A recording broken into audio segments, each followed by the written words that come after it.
Party कार्यालय में CPI M महासचिव सीताराम येचुरी को श्रद्धांजलि देने के बाद कांग्रेस नेता सचिन पायलट ने कहा, उनका निधन न केवल उनकी पार्टी बल्कि पूरे देश के लिए एक बड़ी क्षति है। वह एक अच्छे विचारक थे, उत्कृष्ट इंसान। उनके सभी प्रशंसकों और परिवार के सदस्यों के प्रति मेरी गहरी संवेदनाएं। को कैसे याद करेंगे जब आखिरी जर्नी उनका शुरू हो चुका है? ये एक बहुत बड़ा नुकसान मैं समझता हूँ, न सिर्फ उनके दल को हुआ है लेकिन देश की राजनीति में हुआ है।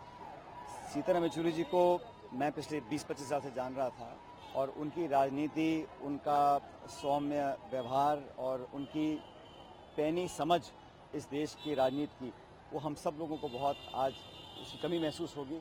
और उन्होंने एक अमिट छाप छोड़ी है वाम मोर्चे के माध्यम से देश की राजनीति पर, और अपने व्यक्तित्व से, अपने कार्यप्रणाली से उन्होंने हम सबको प्रभावित किया था।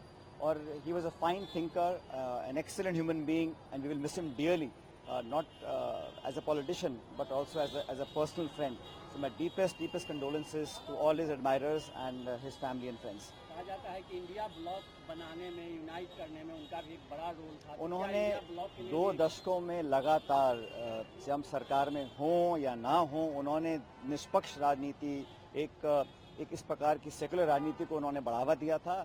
और हर दल के नेताओं के साथ उनके संबंध थे, कार्यकुशल थे, सौम्य थे, व्यवहारिक थे और राजनीतिक समझ रखते थे। और व्यक्तिगत तौर से बहुत सारे नेताओं के साथ उन्होंने काम किया था। उनका जो अनुभव था उसकी कमी देश की राजनीति को होगी। और एक कम्युनिस्ट मूवमेंट जो देश में प्रभावी हुआ, उसमें बहुत बड़ा योगदान येचुरी साहब का रहा। उनको मैं बहुत व्यक्तिगत मुझे लॉस हुआ है, मैं समझता हूँ एक तरह से, इसलिए आज उनकी अंतिम विदाई में यहाँ उसमें शरीक होने का मुझे मौका मिला।